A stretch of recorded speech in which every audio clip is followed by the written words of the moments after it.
Live में मैं विपिन सिंह फिर से आ गया हूं आपके सामने। लेक्चर नंबर बेटा पढ़ेंगे और बहुत ही इंपॉर्टेंट चीज सीखने वाले हैं इस लेक्चर में। वैद्युत द्विध्रुव के बारे में पढ़ने वाले हैं। वैद्युत बल के बारे में हमने सीखा, वैद्युत क्षेत्र के बारे में हमने सीखा। अब वैद्युत द्विध्रुव के कारण हम देखेंगे किस तरह से विद्युत क्षेत्र हम निकाल सकते हैं। ठीक है, तो इलेक्ट्रिक डाइपोल इसको बोलते हैं। इलेक्ट्रिक डाइपोल, डाइपोल मतलब दो आवेश का एक संयोजन होगा, एक निकाय होगा, एक सिस्टम होगा, जिसके कारण हम देखेंगे कि वैद्युत क्षेत्र किस तरह से आती है। तो वैद्युत द्विध्रुव आघूर्ण भी देखेंगे क्या होता है, वैद्युत द्विध्रुव के बारे में समझेंगे, जानेंगे क्या होता है। ठीक है, और लेक्चर नंबर स्टार्ट करें। सभी बच्चे तैयार हैं? राय राय बोल दें एक बार, फटाफट से स्टार्ट करते हैं। हाँ, राय राय बोल दिए हैं बच्चे, आते ही राय राय, बिल्कुल अच्छी बात, यही तो होना चाहिए। क्या ही और क्या ही चाहिए बच्चों, आपको यही तो बोल रहा है। अच्छा, अब स्टार्ट करेंगे विद्युत द्विध्रुव के बारे में। विद्युत द्विध्रुव को बात करें तो विद्युत द्विध्रुव जो होता है बेटा, दो आवेशों का एक निकाय बनाया जाता है। वैद्युत द्विध्रुव के बारे में बात करते हैं। वैद्युत द्विध्रुव क्या होता है बेटा कि दो आवेश होते हैं। मैं थोड़ा सा ज्यादा ब्लैक करके यहां पर ज्यादा बड़े बड़े गोले दिखा रहा हूं जानबूझ के, ताकि आपको थोड़ा सा समझ में आए। ठीक है, ये दो आवेश, बिंदु आवेश बना रहा हूं, थोड़ा बिंदु आवेश को थोड़ा बड़ा कर रहा हूं। ऋणात्मक Q, ठीक है, एक ऋणात्मक Q आवेश है और एक धनात्मक Q आवेश है। ध्यान से देखना, ऋणात्मक Q आवेश और धनात्मक Q आवेश जब एक निश्चित दूरी पर एक दूसरे से संयोजित होते हैं, इस तरह से मिलकर बने होते हैं। ठीक है, इनके बीच में एक बंध होता है और इनके बीच की लंबाई होती है। लंबाई कितने मान ले, चलो L लंबाई मान ले दोनों के बीच की। दोनों के बीच की लंबाई कितनी बेटा, यहां से यहां तक की L है। धनात्मक और ऋणात्मक आवेश जब मिलकर ये निकाय बनाते हैं, इसको बोलते हैं द्विध्रुव। द्विध्रुव मतलब दो ध्रुव, एक धनात्मक और एक ऋणात्मक, दो ध्रुव, एक ऋणात्मक और एक धनात्मक। द्विध्रुव जो होता है वैद्युत द्विध्रुव क्यों बोलते हैं, क्योंकि वैद्युत आवेशों से मिलकर बना हुआ द्विध्रुव है। जब हम बात कर रहे हैं वैद्युत द्विध्रुव की, ध्यान से सुनना बेटा। ठीक है, जब वैद्युत द्विध्रुव की बात हम करते हैं तो वैद्युत द्विध्रुव जो होता है बेटा, वास्तव में वैद्युत द्विध्रुव की बात करें जो भौतिक जगत में पाया जाता है वो क्या होते हैं बेटा। जैसे आप केमिस्ट्री में पढ़ते हैं HCl, पढ़ते हैं क्या पढ़ते हैं बेटा। एग्जांपल्स की बात करें, वैद्युत द्विध्रुव के एग्जांपल्स की बात करें, जैसे HCl पढ़ते हैं, तो HCl में आप वैद्युत द्विध्रुव देखेंगे कैसे, H+ होता है और Cl- होता है। जब इसको घोल देते हैं या इसका आयनीकरण करते हैं तो आप देखते हैं दो आयन बनते हैं, H+ और Cl।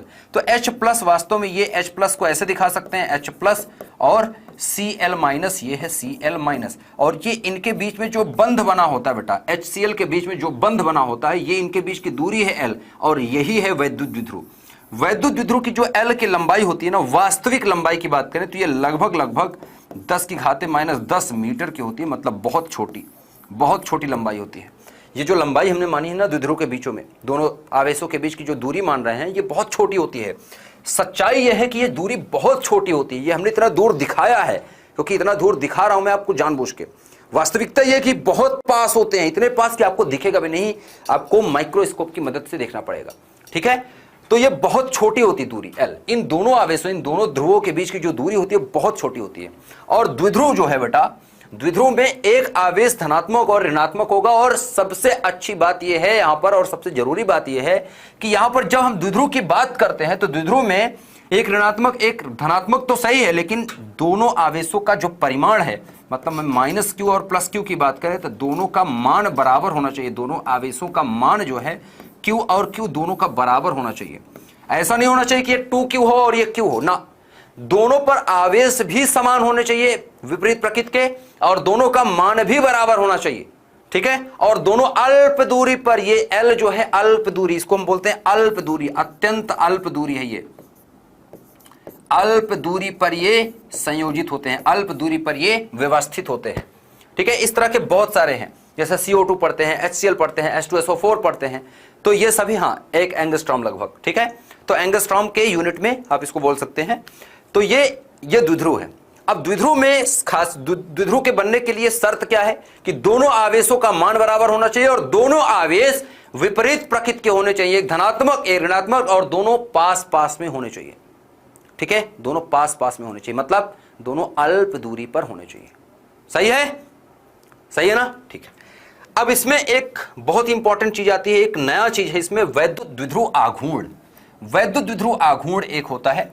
अब वैद्युत द्विध्रुव आघूर्ण की हम बात करेंगे, यहां पर थोड़ा सा वैद्युत द्विध्रुव का आघूर्ण निकालेंगे। वैद्युत द्विध्रुव का, कि जैसे कक्षा 11वीं में आप पढ़ते हैं ना, वैसी सी। आघूर्ण शब्द पढ़ा है आपने, द्विध्रुव आघूर्ण।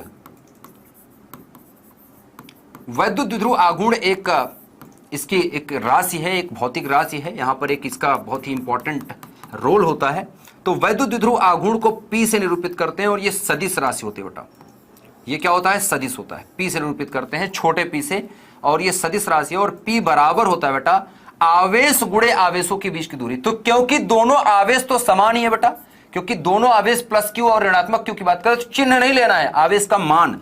आवेश का मान मतलब q और गुणे आवेशों के बीच की दूरी। दोनों ध्रुवों के बीच की दूरी कितनी है? l। तो गुणे क्या आ जाएगा? l। मतलब मैं आघूर्ण की बात कर रहा हूं। P बराबर मैं लिख रहा हूं आवेश का मान गुणे आवेशों के बीच की दूरी। आवेशों के बीच की दूरी, ठीक है। अच्छा, इसको मैं अदिश रूप में भी लिख सकता हूं, अदिश रूप में लिख सकता हूं। यह सदिश रूप है। सदिश रूप जब लिखते हैं बेटा तो L के ऊपर चिन्ह लगेगा। यह सदिश रूप है। अदिश रूप में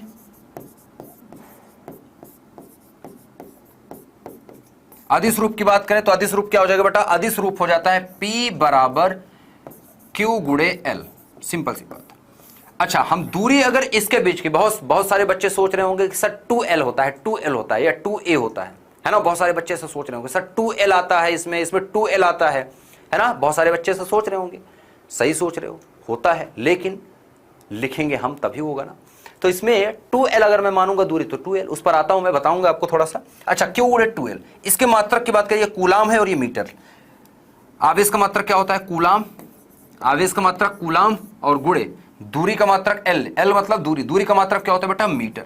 तो इसका मात्रक क्या हो गया? P का मात्रक क्या हो गया बेटा? P का मात्रक हो गया कूलाम गुणे मीटर। कूलाम गुणे मीटर को आपके लिए क्या लिख सकते हैं? Coulomb metre. लेकिन कूलाम गुणे मीटर को सेंटीमीटर नहीं पढ़े, बीच में डैश लगा दो, कूलाम डैश मीटर, ठीक है। तो कूलाम डैश मीटर लिखते हैं। इसको आपको याद रखना है कि कूलाम और मीटर अलग अलग है। इसको कभी भी सेंटीमीटर मत पढ़ लेना, गलत होता है, ठीक है। कूलाम मीटर को हम C और डैश लिख के M लिखते हैं ताकि हमें समझ में रहे कि कूलाम गुणे मीटर लिखा है, कूलाम मीटर लिखा गया है, याद रखिएगा, ठीक है। तो P बराबर होता है Q गुणे L। अब इसकी दिशा क्या होती है? सबसे इंपॉर्टेंट चीज जो पूछा जाता है, वैद्युत द्विध्रुव की दिशा क्या होती है? द्विध्रुव आघूर्ण की दिशा क्या होती है? तो वैद्युत द्विध्रुव आघूर्ण की दिशा किधर से किधर होती है बता? ये होती है ऋणात्मक आवेश से धनात्मक आवेश की तरफ। ऋणात्मक आवेश से धनात्मक आवेश की तरफ इसकी दिशा होती है।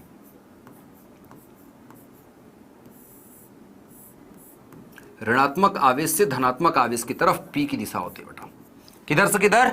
ऋणात्मक से धनात्मक की तरफ। द्विध्रुव में ऋणात्मक से धनात्मक की तरफ इसकी दिशा होती है। सब चीज लिख लिया सबने? सब चीज लिख लिया ना? अब बहुत सारे बच्चे जो सोच रहे हैं उसकी मैं दूर कर देता हूं दिक्कत। देखो, मेन सूत्र क्या है? आवेश का मान गुणे आवेशों के बीच की दूरी, ये मेन सूत्र है। अगर मैं यहां पर दूरी 2L मान लूं तो 2L लिखूंगा L की जगह पर। अगर मैं 3L मान लूंगा तो 3L लिखूंगा। अगर मैं 10L मानूंगा तो 10L, 5000 L मानूंगा तो 5000, 10 लाख L दूरी मानूंगा तो 10 लाख L लिखूंगा। सिंपल सी बात है। लिखूंगा कि नहीं? लिखूंगा कि नहीं? लिखूंगा कि नहीं? सदिश और अदिश में अंतर है बेटा कि सदिश का मतलब दिशा दिखाई जा रही है। दिशा क्या है? -Q से +Q की तरफ। ये दिशा हो गई इसकी। क्या हो गई दिशा? -Q से +Q की तरफ दिशा। अदिश लिखूंगा तो दिशा नहीं बता रहा हूं। सिंपल सी बात, दिशा की बात नहीं की जा रही, सिर्फ मान की बात कर रहे हैं, वैल्यू की बात कर रहे हैं। जब दिशा की बात करते हैं तो हमें बताना पड़ेगा कि ये इसकी दिशा क्या है। इस राशि की दिशा किधर से किधर है? ऋणात्मक से धनात्मक की तरफ, ठीक है। तो इसलिए दिशा लिखते हैं। समझ में आ रही बात?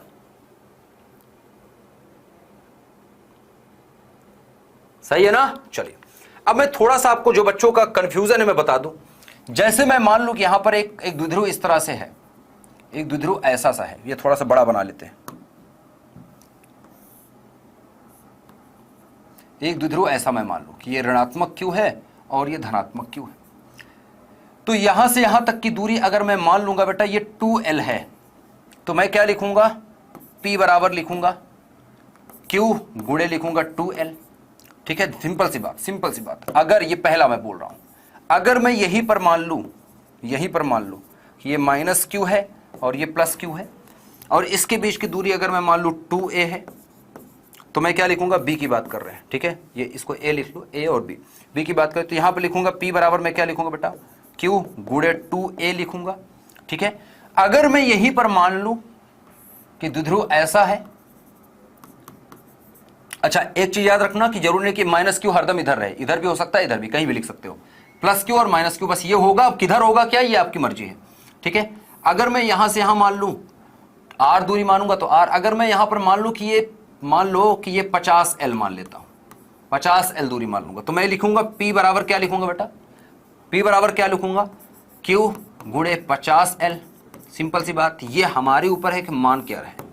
अब बात ये है कि 2L माना क्यों जाता है, 2A या 2L लिया क्यों जाता है, तो अब इसको समझो। हम जब देखते हैं भौतिक विज्ञान में तो ज्यादातर जगह पर 2L या 2A लिखा होता है, तो यही क्यों लिखा होता है, 2 क्यों लिखा होता है। तो इसका आंसर अब समझिए, सभी बच्चे समझेंगे इसका आंसर, सभी बच्चे इस चीज को समझेंगे। आंसर समझो बेटा, इसका आंसर समझो, इसका रीजन समझो कि क्या है। जब हम बात करते हैं माइनस क्यू और प्लस क्यू इस तरह से लिखकर, यहां पर हम बोलते हैं कि यहां से यहां तक की दूरी है 2L, क्या है 2L। तो जब 2L मानते हैं तो इसका रीजन ये है बेटा कि इसका एक केंद्र होता है, किसका, द्विध्रुव का केंद्र होता है बीचों बीच, ठीक है, लंबाई का आधे पर इसका केंद्र होता है, किसका, द्विध्रुव का सेंटर, बीचों बीच से सेंटर है, केंद्र है, किसका, द्विध्रुव का। हम जब दूरी लेते हैं बेटा तो कोई भी द्विध्रुव से कोई दूरी मापते हैं तो हम सेंटर से दूरी मापते हैं, क्योंकि सेंटर से दूरी मापेंगे, क्यू माइनस क्यू से मापेंगे तो प्लस क्यू तो पीछे है। अगर मान लो मुझे इधर कोई दूरी लेनी है तो माइनस क्यू से अगर लूंगा तो माइनस क्यू से पास हो जाएगा, लेकिन प्लस क्यू से दूरी दूर पड़ जाएगी। और अगर इधर कोई दूरी लूंगा तो प्लस क्यू से, माइनस क्यू से दूर हो जाएगा, प्लस क्यू से पास हो जाएगा। तो हम क्या करते हैं, बीच का रास्ता निकालते हैं, सेंटर से लेते हैं। तो इसीलिए क्योंकि सेंटर से जब लेते हैं तो सेंटर से माइनस क्यू तक की दूरी को L और यहां से यहां तक की सेंटर की दूरी LL लिख सकें, इस वजह से 2L माना जाता है या 2A माना जाता है।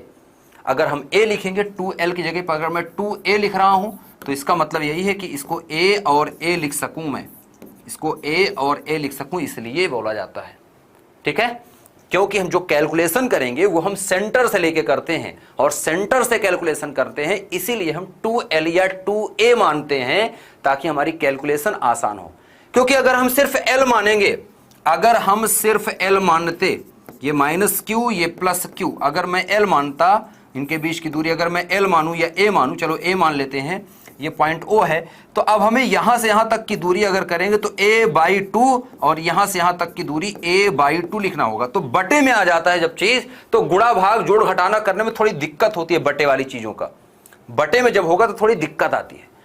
तो इसको आसान करने के लिए इसकी दूरी ही 2A मान लेते हैं या 2L मान लेते हैं या 2R मान लेते हैं, ताकि हमारा जो कैलकुलेशन है वो आसान हो सके। समझ में आई बात, आई बात गाइस, समझ में सबको, राय राय हुआ कि नहीं, अरे जल्दी से बताओगे कि नहीं, राय राय हुआ या नहीं, अरे बताओ ना, समझ में आई बात, समझ में आई ना, क्यों हम 2A या 2L लिखते हैं, समझ में आया क्या, कैलकुलेशन इजी हो जाए, हमें दिक्कत ना हो कैलकुलेशन करते समय, समझ में आई ना, हाँ इसीलिए करते हैं। सब बच्चे जल्दी बोला करो, समझ में आ रहा ना, ठीक है, सही है ना, ठीक है। तो इसी वजह से 2A लिखा जाता है या 2L लिखा जाता है या 2R लिखा जाता है या 2X लिख लो या 2Y लिख लो या 2M लिख लो, 2L लिख लो, कोई दिक्कत नहीं है, आपकी मर्जी है, ठीक है। ABCDEFGH कुछ भी लगा लो, 2 लिख लेते हैं, 2 इसलिए कि आधे पर से आधा आधा आराम से हो जाए, बटे वाली चीजें ना करनी पड़े, ठीक है। अब हम बहुत ही इंपॉर्टेंट चीज सीखेंगे बेटा, वैद्युत द्विध्रुव कारण विद्युत क्षेत्र निकालना। वैद्युत द्विध्रुव के कारण विद्युत क्षेत्र निकालना मैं आपको सिखाऊंगा, फटाफट से देखते रहना, क्योंकि ये क्लास में अब जो मैं पढ़ाने जा रहा हूं उसकी स्पीड थोड़ी ज्यादा होगी और ध्यान हटा तो दुर्घटना घटी, समझ में नहीं आएगा फिर। आइए स्टार्ट करते हैं। तो द्विध्रुव के कारण 2 जगह पर हम वैद्युत क्षेत्र निकाल सकते हैं, तो किसी बिंदु पर नहीं, स्थित अक्ष पर स्थित कोई बिंदु, कहां है अक्ष। अब वैद्युत द्विध्रुव का सबसे पहले हमें अक्ष समझना है, तो अक्ष समझने के लिए पीछे आ जाते हैं। जब हम वैद्युत द्विध्रुव बनाते हैं बेटा, तो ये जैसे द्विध्रुव बना है, तो अक्ष क्या होता है वैद्युत द्विध्रुव का, वैद्युत द्विध्रुव का अक्ष होता है बेटा कि ये इस लाइन पर, ये दोनों को मिलाने वाली जो लाइन है, प्लस क्यू और माइनस क्यू को मिलाने वाली जो लाइन है, इसी लाइन पर कहीं आगे या इसी लाइन को पीछे बढ़ा दो, ये अक्ष कहलाती है। इन दोनों को मिलाने वाली लाइन को आगे बढ़ा दो या पीछे, इसी दिशा में आगे या पीछे कहीं तक बढ़ा दो, ठीक है। तो इस बिंदु पर, इस जगह पर, इस लाइन पर स्थित कोई भी बिंदु ले लेंगे, इधर ले लो या इधर ले लो, कोई फर्क नहीं पड़ता, ठीक है। तो हम अक्ष की बात कर रहे हैं, तो हम क्या करेंगे, एक द्विध्रुव बनाएंगे, फट से एक द्विध्रुव बनाएंगे बेटा, ठीक है। देखते रहना देखते रहना, एक द्विध्रुव बना रहे हैं, ध्यान से देखना बेटा, गलती नहीं हो, ध्यान से देखना, गलत नहीं करना, ध्यान से देखना, ध्यान से। यहां पर माइनस क्यू में लिख लूं और यहां पर प्लस क्यू में लिख लूं, कोई दिक्कत किसी को नहीं है ना, ठीक है। इसका बीच वाला केंद्र आपको पता है सेंटर, ये क्या है, O है। इसकी दूरी यहां से यहां तक हमने क्या मानी है बेटा, L, और इसकी दूरी यहां से यहां तक क्या मानी है हमने, L। इसका मतलब कुल दूरी क्या हो गई, यहां से यहां तक की कुल दूरी यहां से यहां तक की क्या हो गई, 2L। ये हमने मान लिया, ये द्विध्रुव है और इसके लिए ये चीजें हमने मान ली। अब मैं इसके अक्ष पर, बताओ किधर, मैं इधर चला जाऊं, चलो इसके अक्ष पर आगे की तरफ, ये अक्ष है इसकी, ये अक्ष है। द्विध्रुव के अक्ष की बात कर रहे हैं तो द्विध्रुव का जो अक्ष है बेटा वो ये है, ये लाइन। इस लाइन पर मैं कहीं भी जाके आगे कोई बिंदु ले लूंगा, कोई बिंदु ले लेता हूं। चलो ये बिंदु ले लिया मैंने, यहां पर मान लिया कि ये बिंदु है, यहां पर मुझे वैद्युत क्षेत्र निकालनी, इस बिंदु को हमने P बोला। इस P बिंदु पर हमें ज्ञात करना है कि इस P बिंदु पर E का मान बताना है मुझे कितना आएगा। किसके कारण निकालना है, द्विध्रुव के कारण। दूरी कहां से मापेंगे, केंद्र से। दूरी कहां से मापेंगे, केंद्र पर, ध्यान रखना। दूरी कहां से मांगे बेटा, मापेंगे केंद्र से। तो दूरी अगर केंद्र से मैं माप रहा हूं तो केंद्र से यहां तक की दूरी हमने मान ली कि ये दूरी कितनी है बेटा, यहां से यहां तक की दूरी हमने मान ली कि O से चलकर R दूरी पर, कितनी दूरी पर, R दूरी पर, केंद्र O से R दूरी चल करके हमने मान लिया एक बिंदु P है जो इसके अक्ष पे है, और इसी अक्षीय बिंदु पर हमें क्या निकाल रहा है बेटा, क्या निकालना है, वैद्युत क्षेत्र निकालना है। क्या निकालना है, वैद्युत क्षेत्र R दूरी पर। लेकिन अगर मैं ध्यान दूं, ध्यान से देखो, अगर मैं ध्यान से देखो सभी लोग, जब मैं बोल रहा हूं, अगर मैं ध्यान से देखूं बेटा, द्विध्रुव मतलब दो ध्रुव बेटा, ये एक ध्रुव हो गया, ये दो ध्रुव, तो दो ध्रुव, धनात्मक और ऋणात्मक को एक साथ जब लिखते थे तो ये दो ध्रुव बोला जाता है। इस संरचना को ही दो ध्रुव बोला जाता है। आवेश की इस संरचना, इस निकाय को, इस सिस्टम को दो ध्रुव बोलते हैं, ठीक है, पॉजिटिव एंड नेगेटिव। जैसे चुंबक में दो ध्रुव होते हैं N और S, वैसे ही। अब मैं यहां से देखो दूरी, अब केंद्र पर तो कुछ है ही नहीं आवेश। अगर हम देखो यहां से O से जा रहे हैं P पर, दूरी R लिया है, तो केंद्र पर तो कोई आवेश ही नहीं है। आवेश तो यहां है और यहां है, मतलब हमें यहां से यहां तक की दूरी पता होनी चाहिए। तो मैं O से, मैं अगर मैं इस बिंदु से P तक जाऊं, ठीक है, तो दूरी कितनी होगी, यहां से मतलब यहां तक की मुझे दूरी पता होनी चाहिए, पहली बात तो, क्योंकि प्लस Q से हमें दूरी पता होनी चाहिए। यहां पर कितनी है, तो प्लस Q से इसकी दूरी कितनी है बेटा, प्लस Q से। अगर ये दूरी R है और ये दूरी A है, तो R में से अगर कुल दूरी R में से A दूरी को हटा दूं तो ये दूरी बच जाएगी, L दूरी है ना, तो A दूरी तो कितनी हो जाएगी, देखो R दूरी कुल है, कुल दूरी R है, इसमें से अगर देखो ये और पास में है, इस बिंदु के ये पास ही है, कितना पास है, कितना O से कितना आगे है, ये L दूरी आगे है, तो L को अगर मैं घटा दूं तो ये दूरी मिल जाएगी मुझे, ये मिल गई क्या, मिल गई। अब इसी तरह से मुझे इस बिंदु से दूरी लेना है, इस बिंदु से माइनस Q से, तो माइनस Q से इस बिंदु तक की दूरी अगर मुझे लेना है, P तक की दूरी अगर हम लेना है तो माइनस Q से लेंगे तो क्या होगा, O बिंदु यहां तक है, इसकी दूरी R है, R से कितना पीछे आ जाए, L पीछे आ जाओ, तो ये हो जाएगा R प्लस L दूरी। इसकी दूरी कितनी हो गई, ऋणात्मक आवेश से उस बिंदु की दूरी कितनी हो गई, R प्लस L। मतलब पास में कौन है, Q है, प्लस Q, दूर कौन है, माइनस Q। अच्छा, अब यहां पर ध्यान से फिर देखो, यहां पर जब मैं बोलूंगा कि धनात्मक आवेश की वजह से, यहां पर बिंदु पर देखूंगा तो धनात्मक आवेश की वजह से जो विद्युत क्षेत्र होता है वो दूर की तरफ होता है, तो धनात्मक आवेश की वजह से विद्युत क्षेत्र आगे की तरफ आएगा कि नहीं आएगा। इसको मैं मान लेता हूं, चलो E1 है, क्या है ये E1 है, और दिशा के साथ, सदिश के साथ इसको मैंने क्या मान लिया, E1 आगे की तरफ। लेकिन ऋणात्मक आवेश के कारण विद्युत क्षेत्र इस बिंदु पर क्या होगा, अंदर की तरफ होगा। ऋणात्मक आवेश की वजह से अंदर की तरफ आएगा, तो अंदर की तरफ बनाओ इसको,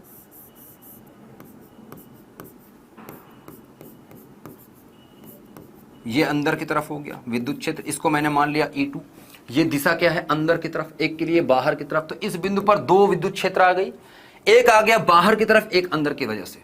कुल विद्युत क्षेत्र कितना आएगा, 0 आएगा क्या, किसको लग रहा है कि कुल विद्युत क्षेत्र 0 आएगा, किसको लग रहा है कि कुल विद्युत क्षेत्र यहां पर 0 होगा, किसी को लग रहा है क्या, किसी को यह तो नहीं लग रहा है ना कि विद्युत क्षेत्र P बिंदु पर 0 होगा, क्योंकि E1 आगे है, E2 पीछे है, तो 0 आएगा। किसी को लग रहा है क्या, लग रहा हो तो भूल जाओ, लग रहा हो तो भ्रम भूल जाओ, नहीं होगा। क्यों, क्योंकि Q1 पास है, मतलब E1 ज्यादा है, E2 कम है, E2 दूर है। देखो Q आवेश माइनस Q दूर है, तो दूर है, तो इसके वजह से यहां पर विद्युत क्षेत्र कम आएगा, मतलब E2 का मान कम है, E1 का मान ज्यादा है, E1 का मान ज्यादा है, परिणामी विद्युत क्षेत्र आगे की तरफ ज्यादा है। क्यों, क्योंकि विद्युत क्षेत्र को हम जानते हैं, चूंकि विद्युत क्षेत्र हम जानते हैं, विद्युत क्षेत्र की तीव्रता जब हम लिखते हैं, विद्युत क्षेत्र की तीव्रता जब हम लिखते हैं बेटा, तीव्रता वो होती है E बराबर के क्यू बटा होती है R का स्क्वायर, मतलब दूरी पर निर्भर करती है। किस पर? दूरी पर।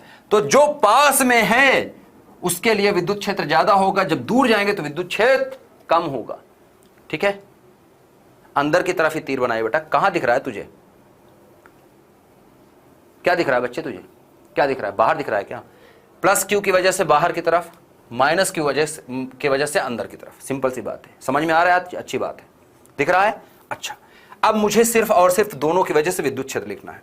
तो प्लस क्यू के कारण, प्लस क्यू के कारण विद्युत क्षेत्र मैं सिर्फ थोड़ा सा आज बता पाऊंगा क्योंकि पूरा नहीं हो पाएगा, टाइम कम है। तो प्लस क्यू के कारण विद्युत क्षेत्र लिखेंगे तो ये आ जाएगा E1 माना है हमने, तो E1 ठीक है दिशा के साथ बराबर बराबर क्या आ जाएगा? के आवेश क्या है? आवेश का मान कितना है बेटा? Q बटा मान सिर्फ लिखेंगे आवेश का, के क्यू बटा दूरी। दूरी कितनी है? प्लस क्यू से यहां तक की दूरी कितनी है बेटा? R minus L. तो दूरी का क्या होता है? वर्ग।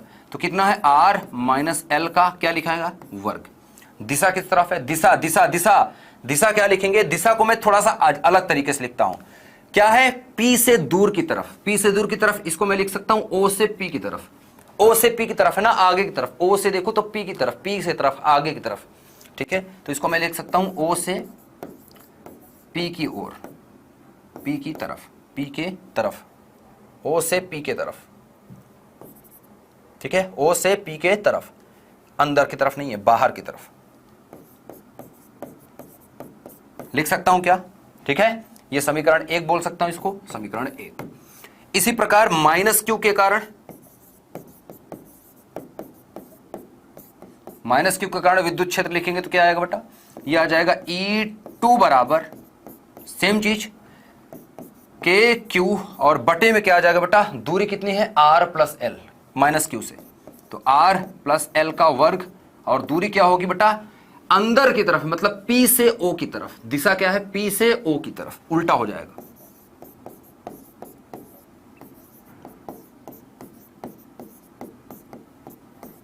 समीकरण नंबर 2। बात समझ में आई क्या? बाद में अरे अंदर की तरफ तीर छोटी होगी ना सर। अरे बच्चे तू गधा है क्या एकदम? छोटी बड़ी से क्या होगा तीर? मैं बोल रहा हूं कि एक अंदर की तरफ है, एक बाहर की तरफ है, सिंपल सी बात है। छोटी बड़ी नहीं करना है तुझे, घटाऊंगा तो अपने आप आ जाएगा। क्यों परेशान है बच्चे? छोटी तीर लगाओ, बड़ी तीर लगाओ, उससे क्या होगा? कुछ नहीं होगा। मैं छोटी तीर लगाकर भी हम लिख सकते हैं E2, E1 लिख दें और इसको बड़ा कर दूं, मैं लिख दूं E1, क्या फर्क पड़ता है? क्या फर्क पड़ता है तुझे? मान मैंने बता दिया ना कि E1 is greater than E2। समझ में नहीं आया इसका मतलब? क्या फालतू की बातें हैं ये? छोटी बेवकूफों वाली बात मत किया करो। जब पढ़ने वाले बच्चे इस तरह से बात करते हैं तो मुझे अच्छा नहीं लगता। छोटी तीर होगी, बड़ी तीर होगी, गधों वाली बात मत करो।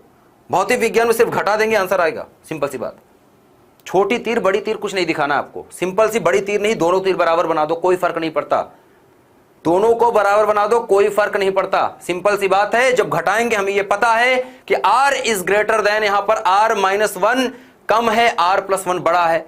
तो ये क्या होगा? इसके वजह से दूर की वजह से दूर की तरफ आएगी तो क्या होगी? ज्यादा होगी, इसकी वजह से कम होगी। बस सिंपल सी बात है। अब हम जानते हैं कि परिणामी विद्युत क्षेत्र हम देखेंगे। यहां पर सिंपल सा मैंने बता रखा है कि यहां चित्र में एक चीज क्लियर है कि E1 इज ग्रेटर देन है E2 के। सिंपल सी बात कर रहे हैं, परिमाण की बात कर रहे हैं। E1 is greater than E2 और एक दूसरे के विपरीत है। विपरीत है तो जो रिजल्टेंट आएगा, रिजल्टेंट मतलब परिणामी विद्युत क्षेत्र की तीव्रता बिंदु P पर, बिंदु P पर परिणामी विद्युत क्षेत्र की तीव्रता या विद्युत क्षेत्र जो होगा, परिणामी विद्युत क्षेत्र लिखो या विद्युत क्षेत्र की तीव्रता क्या आ जाएगा बेटा? E मान लेते हैं हम। तो E बराबर क्या आ जाएगा बेटा? बड़ा कौन है? E1, और E1 में से कौन घट जाएगा? E2 को घटा देंगे तो रिजल्टेंट आएगा। E1 बड़ा है और E2 छोटा और विपरीत है, मतलब घट जाएगा। तो E1 में से अगर मैं E2 को घटा दूं तो जो बची हुई विद्युत क्षेत्र मिल जाएगी। सिंपल सी बात है। तो मैं क्या लिखूंगा? E1 माइनस लिखूंगा, क्या लिखूंगा? E2। सिंपल सी बात, लिखो। E बराबर क्या आ जाएगा? E बराबर E1 का मान लिखो यहां से। E1 का मान कितना है बेटा? के क्यू डिवाइड बाई कितना बेटा? R माइनस एल का वर्ग माइनस आ जाएगा के Q divide by R plus L का होल स्क्वायर। सही है। अब ए स्क्वायर माइनस बी स्क्वायर आपको पता है, इसको मैं हल करूंगा तो क्या आएगा पता है, इसको मैं हल करूंगा तो क्या आएगा, चलो मैं इसको हल करता हूं थोड़ा सा। ये आ जाएगा ई बराबर मैं लिखूंगा तो ये आ जाएगा के क्यू, यहां पर भी है के क्यू, यहां पर भी बाहर निकालो, के क्यू आ जाएगा, अंदर क्या बचेगा बेटा, एक बटा बचेगा आर माइनस एल का स्क्वायर और माइनस बचेगा एक बटा आर प्लस एल का स्क्वायर। इसको मैं हल करूंगा तो क्या आएगा पता है, इसको मैं हल करूंगा तो मैं हल करके डायरेक्ट लिख रहा हूं, इसको आप गणित है गणित हल करके देखिए। जब मैं ई बराबर, अच्छा मैं यहां पर थोड़ा सा इसको दिशा के साथ जरूर लिख रहा हूं, मैं सिर्फ परिमाण की बात कर लेता हूं कुछ देर के लिए, मैं दिशा बाद में दिखा दूंगा आपको। मैं सिर्फ परिमाण लिख रहा हूं क्योंकि परिमाण लिख रहा हूं ना, दिशा नहीं लिख रहा हूं यहां पर, तो मैं सिर्फ परिमाण की बात कर रहा हूं। दिशा में सदिश बाद में दिखा दूंगा कि सदिश रूप में क्या आएगा, पहले कैलकुलेट कर लेते हैं बाद में दिशा लगा देंगे आंसर, ठीक है। अच्छा ई बराबर जब मैं निकालूंगा, क्योंकि यहां पर मुझे दिशा दिशा फिर बार बार लिखनी पड़ेगी ना, ओपी की तरफ पीओ की तरफ बार बार लिखना पड़ेगा। तो ई बराबर इतना आ गया, के क्यू बाहर है, इसको हल करेंगे बेटा, के क्यू बाहर है, इसको हल करेंगे तो रिजल्टेंट क्या आएगा, ज्यादा इसको हल करो, इसको हल करो, गणित है गणित हल करो, लघुत्तम लेके हल करेंगे तो लघुत्तम लेके जब हम हल करेंगे बेटा तो ऊपर आ जाएगा बेटा, सिंपल से बात है, ऊपर आ जाएगा 4RL आएगा, ठीक है, और नीचे आएगा R square minus L square का होल स्क्वायर। हल करके देखोगे इतना ही आएगा, हल करके देखोगे इतना ही आएगा, 4RL बटे आएगा R square minus L square का होल स्क्वायर। सिंपल सी बात इतनी आएगी। अगर ये आ गया तो ई बराबर हमारे पास क्या आ गया है, इसको के क्यू का गुणा कर दो, ये हो जाएगा 4KQL, ठीक है, आर और बटे आ जाएगा बेटा R square minus L square का वर्ग, ठीक है। अब देखो ध्यान दो, हम चूंकि हम जानते हैं कि P बराबर क्या होता है बेटा, P बराबर होता है 2QL। देखो यहां पर 2L दूरी है और आवेश कितना है, आवेश कितना है Q, ठीक है। तो P बराबर अगर लिखेंगे, द्विध्रुव आघूर्ण लिखेंगे तो P बराबर क्या होगा 2QL। तो इसको मैं 4 को 4 न लिख के मैं क्या लिख सकता हूं, 4 को मैं 4 न लिख के ऐसा लिख सकता हूं क्या, 4 को मैं 4 न लिख के 2 गुणे 2 लिख सकता हूं कि 2 गुणे 2।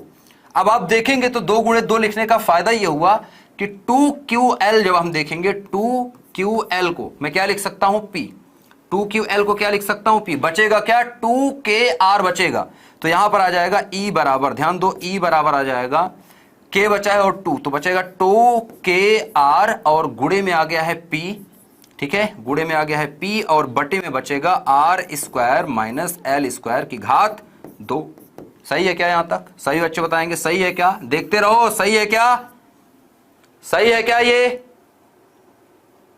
सही है ना, अरे सही दिख रहा है कि नहीं, जल्दी बताओ, खत्म करते हैं लेक्चर, जल्दी से बताओ जोश के साथ, सही है क्या, सही है ना, बिल्कुल सही है। तो आगे चलते हैं, राय राय बोल दिया करो बीच बीच में, ऐसे क्या धीरे धीरे बैठो, सही है ना। क्विज आने वाला है बेटा, बहुत ही मजेदार क्विज आएगा आज का।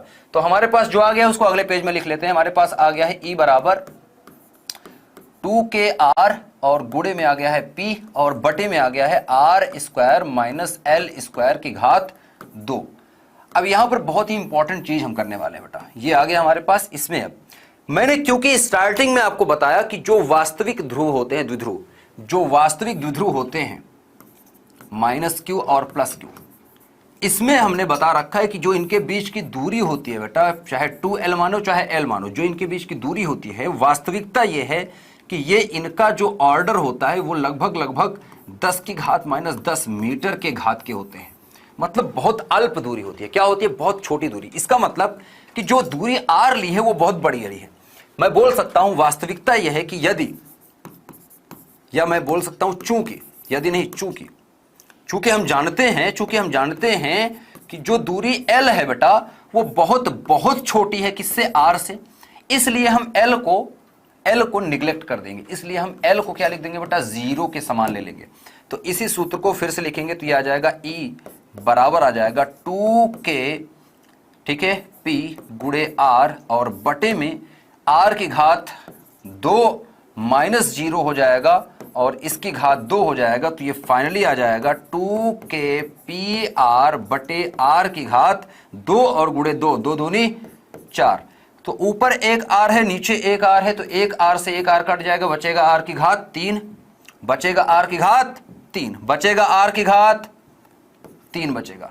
तो ये फाइनली हमारे पास आ गया है बेटा, फाइनली हमारे पास आ गया है कि E बराबर आ गया 2KP बटा R की घात 3। क्या आ गया है, 2kp बटा r की घात 3, और यही हमें ज्ञात करना था। मात्रक क्या होता है? न्यूटन प्रति कूलम, याद रखना, मात्रक न्यूटन प्रति कूलम। इसको सदिश रूप में आप लिखेंगे तो हमने आपको बता रखा है सदिश रूप में। सदिश रूप अगर लिखेंगे मतलब विद्युत क्षेत्र की दिशा अगर मैं दिखाऊं तो विद्युत क्षेत्र की दिशा क्या आएगी? देखो यहां पर अपने आप समझ जाएंगे। ई बराबर जब हम लिखेंगे तो ई सदिश बराबर आ जाएगा बेटा 2kp सदिश और बटे हो जाएगा r की घात 3। अब ये जो आपको दिख रहा है ना, ये सदिश रूप है, ये सदिश रूप है न्यूटन पर कूलम। अब सदिश रूप में P क्या बता रहा है? P बता रहा है ऋणात्मक से धनात्मक की तरफ, ये देखो P, और जानते हो कि उसी की तरफ है। देखो रिजल्टेंट आ गया, अपने आप सही हो गया। सही है क्या? L छोटा है, अच्छा मैं इसको 0 क्यों कर दिया? तो अगर L छोटा है, जैसे 0.1 है और 0.1 का अगर वर्ग करेंगे तो आप क्या आएगा? 0.01 आ जाएगा कि नहीं? तो छोटी संख्या के अगर वर्ग करेंगे तो वो और छोटी हो जाएगी, और यहां पर तो वर्ग नहीं घात 4 है, तो 4 करेंगे तो और 0 और छोटा हो जाएगा। तो छोटी संख्या के जब वर्ग करते हैं तो वो और छोटी हो जाती है। इसका मतलब r बहुत बड़ा है, दूरी बहुत बड़ी है, और L बहुत छोटा, इसलिए L हट जाता है। ठीक है, तो यही था अक्षीय स्थिति में जो वैद्युत क्षेत्र की तीव्रता होती है वो यही होती है, और यही हमें कैलकुलेट करना था। मजा आया कि नहीं? राय नहीं हुआ लगता है, सब बच्चे चुपचाप बैठे हैं। सही है, समझ में आया? तो 2kp बटा r क्यूब आ गया, ये याद रखिएगा। तो जो विद्युत क्षेत्र होती है वो r की घात 3 पर निर्भर करती है द्विध्रुव की वजह से। ठीक है, चलते हैं क्विज की तरफ। तो क्विज का पहला प्रश्न आने वाला है, सभी बच्चे तैयार है क्या? क्विज का पहला क्वेश्चन आने वाला है बेटा। बच्ची श्वेता, अगर यही थक गए तो आगे जिंदगी में क्या करोगे? जिंदगी बहुत बड़ी है बेटा, तुम 45 मिनट में थक गए हैं, क्या करोगे जिंदगी में इस तरह थक करके? नेक्स्ट क्वेश्चन ये रहा, फटाफट से क्विज आ गया बेटा। क्विज का पहला क्वेश्चन ये रहा। ऐसे ही जो थक गए ना बेटा, वो थक करके बैठ जाओ एक जगह, क्योंकि आपसे जब आप थक करके बैठेंगे ना तो कोई दूसरा आपकी जगह पर आपकी मेहनत करना होगा, और आपसे ज़्यादा मेहनत करके आपके आगे खड़ा होगा। तो 2 साल बाद फिर आप सर पे हाथ रख के बैठे होंगे, या उसके अंदर उसके नीचे काम कर रहे होंगे। ठीक है, तो ऐसे ही थक के बैठते हैं लोग, और जब तुम थक के बैठते हो ना तो दूसरे लोग तुमसे आगे निकलते हैं, और जब दूसरे लोग आगे निकलते हैं तो उन्हीं लोगों के नीचे आपको काम करना पड़ता है। मैं रोज पढ़ाता हूँ बेटा, उन्हीं लोगों के नीचे आपको काम करना पड़ेगा पूरी जिंदगी। ठीक है, और अपने मन का काम नहीं करोगे, वो बॉस होंगे और ऑर्डर देंगे और आपको काम करना होगा, सिंपल सी बात है। ठीक है, तो खुद के बॉस बनो, पढ़ाई करो, ये फालतू की बकवास मत किया करो कि सर थक गए, आप बहुत पढ़ाते हो, क्या होगा? आपको तो कहना चाहिए सर और पढ़ाओ, उल्टा बोलना चाहिए, है ना? ऐसे करके क्या है? अगला क्वेश्चन, ठीक है, हो गया? जल्दी करिए, अगला क्वेश्चन आ गया, जल्दी से बताइए, दोनों का आंसर बताइए बेटा। हो गया क्या? 5 कॉलम लिखा बेटा, कूलम होगा, ये कॉलम नहीं कूलम है। हो गया ना? चलिए पहले क्वेश्चन के आंसर की बात करेंगे। पहला क्वेश्चन क्या है बेटा? पहला क्वेश्चन कह रहा है मुक्त आकाश की परावैद्युता कितनी होती है? एप्सिलॉन नॉट बराबर होता है 8.85 या 8.6 और गुणे 10 की घात होती है बेटा -12, 10 की घात -12। और इसको आप देखेंगे तो कहां पर मिलेगा बेटा? यहां पर। ये फैरड पर मीटर लिखा है। फैरड पर मीटर को आपको बताया जाएगा, ये जब दूसरा अध्याय स्टार्ट होगा तो वहां पर फैरड जो है वो विद्युत धारिता का मात्रक है, धारिता का मात्रक होता है, आपको बताया जाएगा। तो C is the correct answer, simple सी बात। अगले की बात करें तो 5 कूलम है बेटा, कूलम। 5 कूलम आवेश के 2 बराबर तथा विपरीत आवेश है। बराबर तथा विपरीत मतलब एक प्लस है और एक माइनस है। ठीक है, ये भी 5 कूलम है, -5 कूलम, ये +5 कूलम है, सिंपल सी बात है। और इनके बीच की दूरी 5 सेंटीमीटर है। 5 सेंटीमीटर मतलब 5 गुणे 10 की घात -2 मीटर है। ठीक है, तो आपको P निकालना है, तो P बराबर आप जानते हैं आवेश मतलब 5 गुणे दूरी कितनी है 5 गुणे 10 की घात -2, कितना आ जाएगा 5 × 5 = 25 गुणे 10 की घात -2, और ये कूलम मीटर, सिंपल सी बात। आंसर क्या आएगा? ए। बोलो, बात समझ में आई क्या? हो गया? तो सिंपल चीजें हैं, है ना। और ये थकने उकने वाली बात मुझसे मत किया करो बेटा, मुझे बुरा लगता है। ठीक है, आप जैसे यंग जो खून है, जो कुछ कर सकता है अपने ज़िंदगी में खुद के लिए, अपने लिए, अपने परिवार के लिए, माता पिता के लिए, वो जब बोलता है थक गए तो कुछ नहीं कर सकते। पहले से मान लो कुछ नहीं कर सकते, तुम किसी लायक नहीं बचे हो।